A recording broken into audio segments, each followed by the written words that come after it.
நமஸ்காரம். சுகுமார் சீனிவாசன் பேசுகின்றேன். ஞானம் இன்றொரு தகவல். நேற்றைய காணொளியிலே நாம் இந்த 2 அணுகுண்டுகளை பற்றி பார்த்தோம். இப்பொழுது 3வதை பற்றி பார்க்க போகின்றோம். முதல் 2 நான் ஞாபகப்படுத்த விரும்புகின்றேன். ஒன்று அந்த அணு ஆயுதம் என்று சொல்லப்படுகின்ற அணுகுண்டு. மற்றொன்று பிளாஸ்டிக் என்று சொல்லப்படுகின்ற அது ஒரு ஆயுதம் அல்ல, ஆனால் ஆயுதத்தை விட மிகவும் மோசமானது. அது எவ்வாறு உலகத்தை அழித்து கொண்டிருப்பது என்பதை பார்த்தோம் என்றால் அதுவும் ஒரு ஆயுத அணுகுண்டு போலத்தான் என்று தான் நாம் சொல்லியிருக்கின்றோம். இப்பொழுது 3வதாக என்ன அணுகுண்டு என்று பார்த்தோம்னால் இது ஒரு ஃபிசிக்கல் வடிவம் கிடையாது, ஒரு உருவம் கிடையாது, உருவமற்றது, உருவமில்லாத ஒரு அணுகுண்டு என்று சொல்லலாம். ஏனெனில் ஒரு ஃபிசிக்கல் ஒரு எக்ஸிஸ்டன்ஸ் ஃபார்ம் இல்லாத போது அது எவ்வாறாக நம்மை அழிக்க முடியும்? எதுவுமே ஃபிசிக்கலாக இருந்தால்தான் நம்ம அழிவை நோக்கி நம்மை அழைத்து செல்லும் என்று சொல்லலாம். ஆனால் உருவமே அற்றது நம்ம எவ்வாறு அழிக்கும்? அது ஒரு கற்பனையாக வல்லவா இருக்கின்றது என்று தோன்றும். ஆனால் அப்படி அல்ல. ஏனெனில் நான் சொல்லப்போகின்ற ஒரு விளக்கத்தை கொஞ்சம் கேளுங்கள். தி ஐ ஃபேக்டர், ஐ நான் என்று சொல்லுகின்றோம் அல்லவா? எல்லோருமே நான் என்று சொல்லுகின்றோம் அல்லவா? ஸோ அதற்கு நான் ஐ ஃபேக்டர் என்று நான் சொல்லுகின்றேன். இந்த ஐ ஃபேக்டர் என்பது தான் இப்பொழுது ஒவ்வொரு மனிதனையுமே ஆட்டி படைத்து கொண்டிருக்கின்றது. அது நம்மை அறியாமலேயே ஆட்டி படைத்து கொண்டிருக்கின்றது.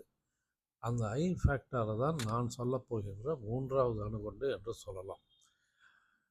இது ஆச்சரியமாக இருக்கலாம். நான் என்று சொன்னால் ஏன் அது அழிவை உண்டாக்கக்கூடியது என்று நீங்கள் கேட்கலாம்.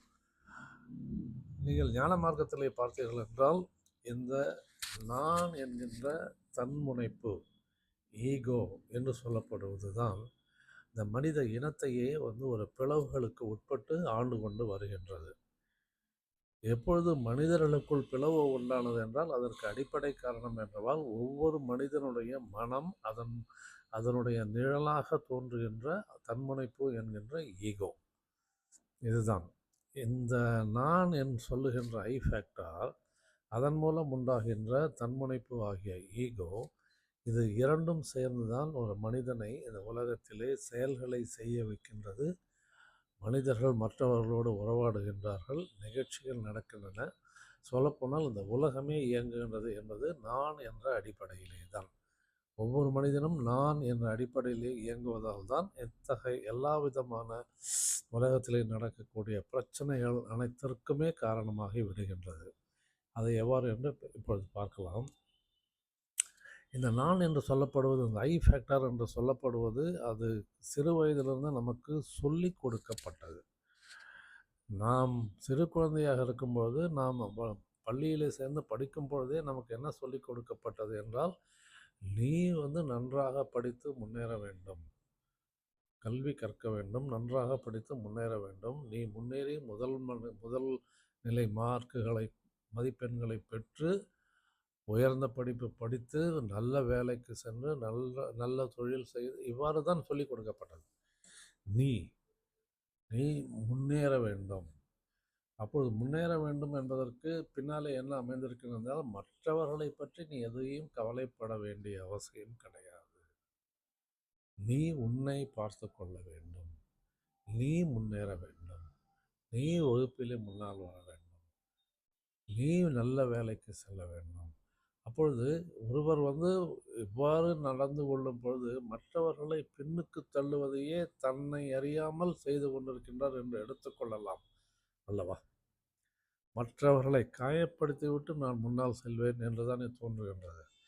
அது ஏனெனில் நான் முன்னால் செல்கின்ற பொழுது மற்றவர்களுக்கு எந்த இடையூறுமோ இடைஞ்சலோ இல்லாமல் தான் நான் முன்னேற வேண்டும், அல்லது அவர்கள் துன்பப்பட்டாலும் பரவாயில்லை, நான் முன்னேற வேண்டும் என்று தான் சொல்லி, அதாவது the point of competitive spirit that has been included in our curriculum itself by our teachers, by our parents, that you should win at any cost, you should win at any cost என்று தான் சொல்லப்பட்டிருக்கின்றது. அதிலே தான் பெற்றோர்கள் அத்தகைய parental guidance, இந்த peer pressure என்று சொல்வார்கள், அது பியர் ப்ரெஷர், இதன் மூலமாகத்தான் குழந்தைகள் அந்த ஒரு காம்படிட்டிவ் மைண்டோடே வளர்ந்து விட்டன.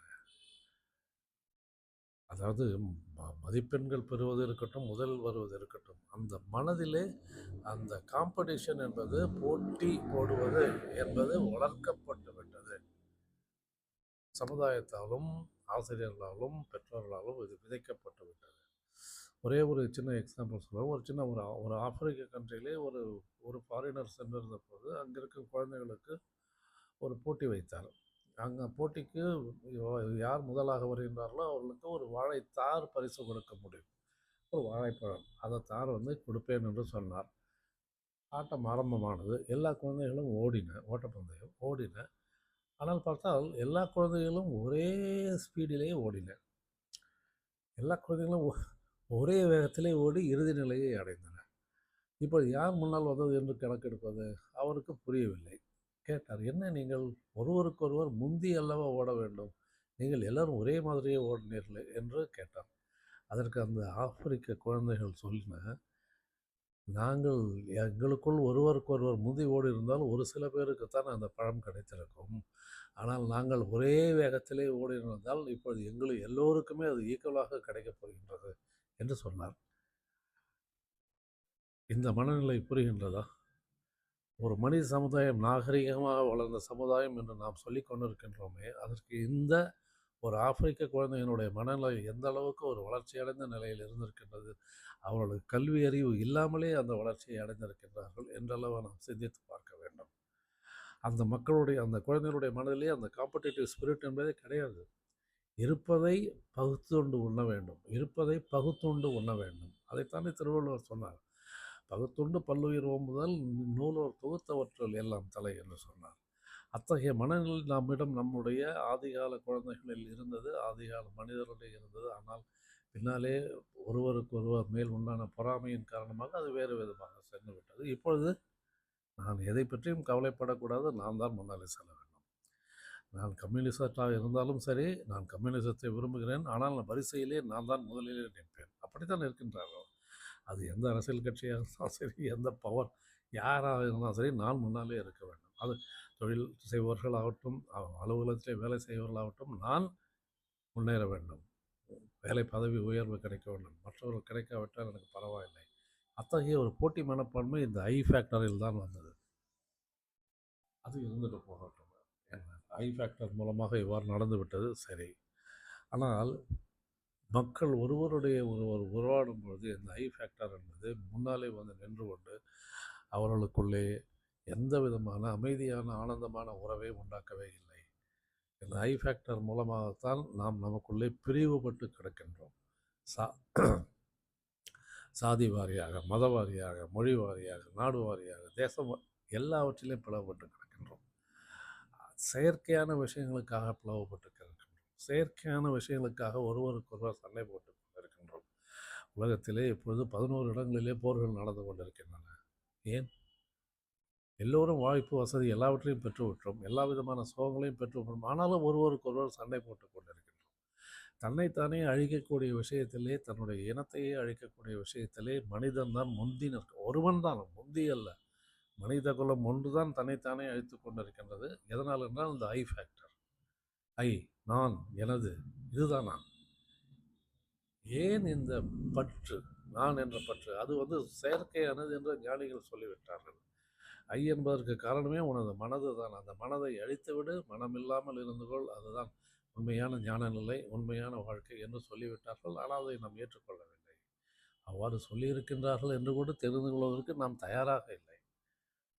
எனவே அந்த ஐ ஃபேக்டர் என்று சொல்லப்படுவது இந்த உலகத்தையே அழித்து கொண்டிருக்கின்றது.